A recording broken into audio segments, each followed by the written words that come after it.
Hi, folks. You're with Tacitus today. Tacitus today, your pushback channel. Thank you for joining this audio live stream. I've had a few requests, and I was kind of planning it anyway, but I've had a few requests to talk a little bit about this referendum that was held in Australia yesterday, Australian time, about the so-called black-only voice to Parliament, as it was billed. Now, I did a video a little while ago, but let me just recap on some of it.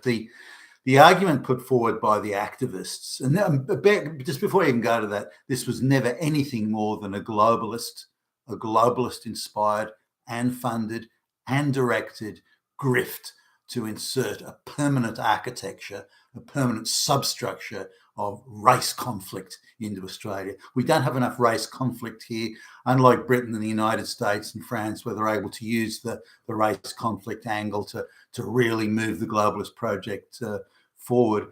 There isn't enough of that race conflict in Australia, so the globalists look at it and go, well, it's working quite well in America and elsewhere, according to the globalists, that is. So we need to inject that race grift, that race conflict into the Australian political scene. And we've got it in New Zealand with the Maoris. There's just not enough of it in Australia. So we have to get that race grift up and happening, get that raw anger and hatreds going, because then that makes it easier for us, the globalists, to impose the globalist project on everybody. So we need more of it. So I know the globalist agitators and planners and tacticians. Let's do this thing with the Aborigines. We'll get that in there, and that'll create all this race conflict. So that's the sole purpose that it had. It wasn't there to serve any practical purpose, quite far from it. Now it made the virtue signalers, who are always virtue signaling about everything, made them feel better about themselves, and I'll come back to that in a minute. So this was it. So it's meant to be a referendum. Now, before you can change the constitution, you have to have a referendum in Australia. There's actually doing quite a few countries. Now, the government could have bypassed, if you like, the electoral process, but they couldn't get unanimous political support for this. And so they decided that putting it to referendum, actually had a couple of benefits, because if the thing had got up, then they had their architecture for race conflict that they wanted. But if it didn't get up, then they still have the simmering discontents and hatreds and dramas that they whipped up and ginned up just in the sheer process of voting on a contentious issue like this. They still got their race conflict either way. So it was kind of they get all the candy chocolate bars in the store. They get half of them, and they, because they lost the referendum, they got half of them. But so there's a lot of ginned up racial conflict at the moment that didn't exist before this referendum came along, and all the. Now the reason that the hatreds and the hatreds, maybe that's slightly hyperbolic, but I don't think it's far off. The reason these hatreds and angers and conflict and all the disquiet and so on that's come up is because of the language. If you're not prepared to vote for it, the proponents, the supporters of the so-called yes, vote yes for this Aboriginal only, black only Parliament. Or advisory body to Parliament, but in effect a de facto Parliament. If you vote no, then you're a fucking Nazi. You fucking fascist, fucking Nazi. You're fucking Hitler. You're fucking Third Reich. What is this, Nazi Germany? You fucking racists, white supremacists, Nazi fascists. So that sort of rhetoric and that sort of language doesn't really help. Now, every time, certainly on every interview that I saw, the proponents of this, the supporters of the yes vote in the referendum were asked, well, what's it going to do? Exactly what are the details? Then to even ask a question, to even say, well, can you give me the details? Even that was enough to be called a Nazi or a fascist. So clearly they didn't want to have a conversation about the details. Was it just all, according to them, at least a massive virtue signalling? What was it exactly? I mean, if it is going to be so good in helping the Aboriginal community, then, well, surely if it's, you're going to give help to people down at that sort of street micro level, then you must have details on how you're going to do it, or some of it, budgets and, how's it going to work? Where's the money going to go? How many public servants? Where will they be? And so on and so forth. So you must have some sort of thing. But there wasn't. That just wasn't there. It was all, the whole argument was the outcomes that Aboriginal people are getting are different from white people, but only different from the wealthier white people, not from the poorest white people. So if you compare the poorest white people and the average, then there's no real difference. But if you compare the better off middle class, well-behaved, law-abiding middle class white people, you compare them to the Aborigines, then there is a difference. But only then do you get that difference, or to the wealthier people, white people generally. So it was a very dishonest from the outset. There was no apples to apples comparisons or anything like that. Now that was and they sent activists out all around the city, outside grocery stores and national clothing chains, all that sort of thing. They had these activists out there that would say, "Oh, have you ever seen a little Aboriginal girl," dressed in pink, by the way, "little Aboriginal girl, and she's so sick because she's being denied medical care by those fucking Nazis." This, of course, is nonsense. Now, if you question it, so hold on a minute, I don't believe that they're being denied medical care. Oh, but the outcomes in medical care are different. Did you know that Aboriginal men are dying 10 years earlier because of kidney disease and heart disease? Well, no, hold on. Stop. You're talking about a little girl in a city hospital, you're saying was refused care, and now you're saying older men with drinking problems are dying earlier. Sorry, okay, can we just slow this down? Let's come back to this. Your claim, the little girl. Well, if you don't believe the little girl there in pink didn't get it, that means you're fucking Hitler. So this was really it. You just couldn't get any straight answers out of these people, nor could you have any conversation or ask any question without being called Hitler or Nazi or white supremacist or bigot or something like that.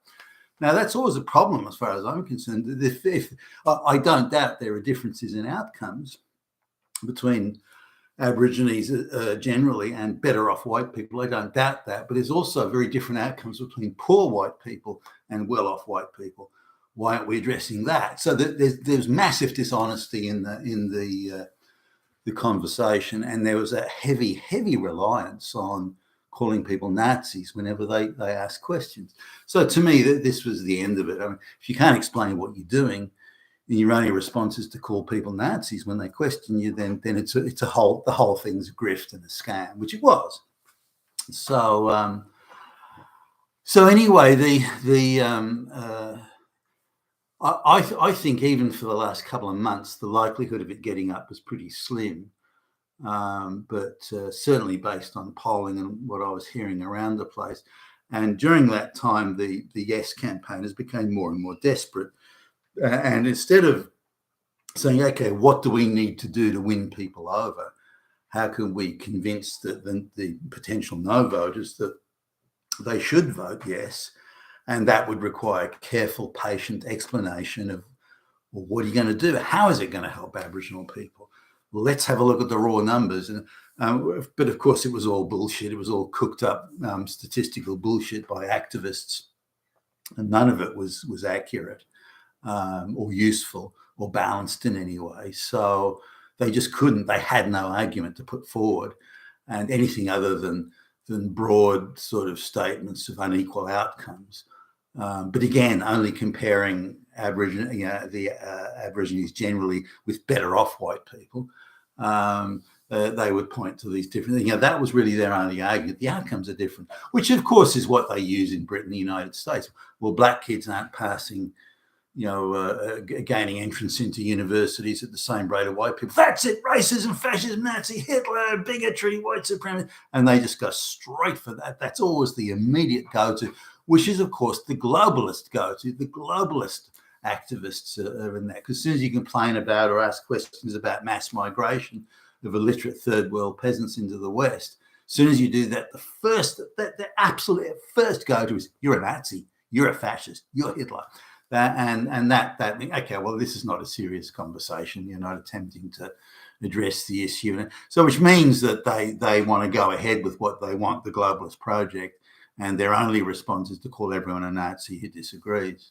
Now, the vote came in last night, but in spite of it looking like it was going to lose, they ginned up the calling everyone a Nazi. You're a bigot, If you're not going to vote, you want little Aboriginal children to die. Is that what you want? Little babies dying. You want that, do you fucking Nazi? So that was their go-to. So they ginned up that sort of rhetoric rather again than providing any useful explanations or trying to win people. This was the bit that got me. There was no attempt to win people over. There was not even a sign of trying to win people over. It was all emotive propaganda, bullshit, or calling people names. There was one or the other, but there wasn't any sort of basis to or any substance to anything they were putting forward. The questions that the no people were asking were, or even the undecided, let alone the no, were quite, tell us how it's going to work. I mean, that's not an unreasonable question, but no, you're a Nazi if you ask that.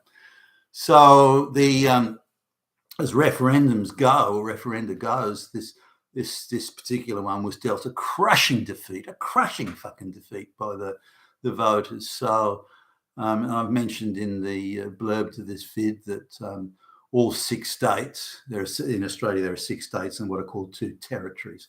There's a minimum population required theoretically before you can become a state. So there's 2 territories. One is Canberra, and the other is the Northern Territory. Now, Canberra, interestingly, has like 0 Aborigines living there. The Northern Territory has quite a lot of Aborigines living there. The Northern Territory, with a lot of Aborigines living there, voted no very decisively, by the way. Canberra, that has not a single Aborigine there, has voted yes. So all 6 states voted no, and I think it was out of the 150 or whatever it is electorates that there is in Australia, I think like 143 voted no and only 7 voted yes. That'll give you an idea of the breadth of the defeat. Let's have a look at the electorates that voted yes. Now, here's an interesting sort of thing, an interesting takeaway. In electorates that are quite well off, these are the wealthiest people in Australia, and where there's not a single Aborigine living, by the way, then they voted yes, quite substantially, like 65-70% yes. This is in the wealthy places that also vote heavily for climate change stuff as well. They're quite left and quite green, even though they're very rich. The average, you can go into so many streets in this particular electorate where the entry level price for a house is $3.5 million. And those are the shit boxes. If you want some good stuff, you're paying double, triple that. So these are the wealthiest people in Australia, whether it's by socialite, cozy gift jobs, or whether it's through inheritance. But they voted very strongly yes. But again, these are people, there's no Aborigines living in that area, and these people have never met a fucking Aborigine, but they're voting yes heavily. But look, they're full-time wealthy virtue signalers, and they subscribe to every bit of propaganda about evil white people, and they've got the posters of Nelson Mandela and Gandhi in their houses and all this sort of thing. I mean, it's a fucking joke. So the wealthiest electorates were the only ones, and these are, when I'm saying wealthy, I don't just mean they got a couple of bucks more than the average. I'm talking about, they're in the richest 1/3 of 1%, or 1/4 actually of 1%. These sort of people. Anyway, they have voted yes, but interestingly, in electoral districts that have large Aboriginal populations, they were the most pronounced in voting no. So just to repeat that, in electorates with the most Aboriginals living there, they were the heaviest vote for no. So their no votes were like 80%. So that's an interesting thing. So people who know about Aboriginals, live alongside and live with them, or they're in the town or the district or the whatever, they're much more likely to vote no, whereas people who've never met an Aborigine in their lives and certainly don't live next door to, and they're more likely to vote yes. And of course, the wealthier and richer the suburb, the less likely any Aborigines are going to live there. So this is an interesting sort of difference here. Now, as you can imagine, the no people. There were pictures this morning and last night of these young college kid girls from wealthy families that were there crying because they didn't they didn't get the outcome they wanted. It's the resentments and the arguments and the conflicts that led up to this are going to the referendum are going to continue. They haven't gone away. So the globalists have still got what they wanted to some extent, the ginned up conflict and people at each other. The amount of people in support of it, the referendum, were either the wealthy or the college kids. If you took the college kids out of it, I think if the voting age was say 23 and older, I doubt the yes campaign would have even got double digits. That's how much the young people were part of it. The wealthy on one side and the young people on the other, who artificially, I think, boosted the numbers. Did everyone who voted no, were they a Nazi? Of course not. That's absurd. But why is it that the rationale for having a black only de facto parliament, why is it that the claim of the outcomes between white and black people are different? Again, if they compared the outcomes of the black people to the poorer white people, the outcomes would be roughly the same. So why don't they make that comparison? It's quite dishonest to not draw those sort of comparisons, because then when you look at it that way, you go, oh, okay, well, there's no gap or difference in outcome to address. We can't magically make all these black people wealthy and rich, nor do they lead lifestyles and behaviours that would contribute to accumulation of wealth. They have, it's very fashionable or standard in their culture to have multiple sexual partners. The village brings up the kid, not the family. It's very fashionable to have, reliance on alcohol, glue sniffing, petrol sniffing, the idea of, working at a job or something. None of the things that you think that are necessary to accumulate wealth and to have a healthy sort of sedentary lifestyle. Very few of the Aborigines engage in that sort of behaviour. So, they're being denied education. Aboriginal children on average only have 3 years of education. It must be because of Hitler. No, it's got nothing to do with that. It's the lifestyle they lead. And if you're going to stop that lifestyle from being led, you have to be rather heavy-handed, which then comes back around the other way. Look, Nazis, putting it on the black people, colonials, the problems and the issues are not soluble, and billions upon billions upon billions have been thrown at it in all directions trying to solve it. And it's one of those things where let's not try and solve the problem. Let's just throw money at it, because then we can feel good about it. But this money is wasted, and a lot of it goes to like an Aboriginal aristocracy that have made themselves very, very rich out of this. A small handful of people, and they're the ones who would have dominated this so-called Aboriginal Parliament, and I think they would have used it to line their pockets with even more money, and those of their flunkies and acolytes and so on. So what we've got here is a terrible episode of the globalists trying to sow and create and foment and foster race division, and they haven't been completely successful. They've been defeated in the referendum, but it also illustrates, I think, that if mass immigration was put to a referendum, it would be similarly defeated. If we're going to charge you 3 or 4 times as much for your energy as you need to because we say the planet's going to end tomorrow, you can vote on this, then that would be similarly defeated. We're going to put LGBTQ propaganda into schools, including graphic, sexual, homosexual, and lesbian sex and everything. That would be similarly defeated. There is not one single globalist or aspect of the globalist project that would not be defeated in a referendum. And that's, I think, the most important takeaway on this. You've been Tassus today, your pushback channel. Thank you for listening.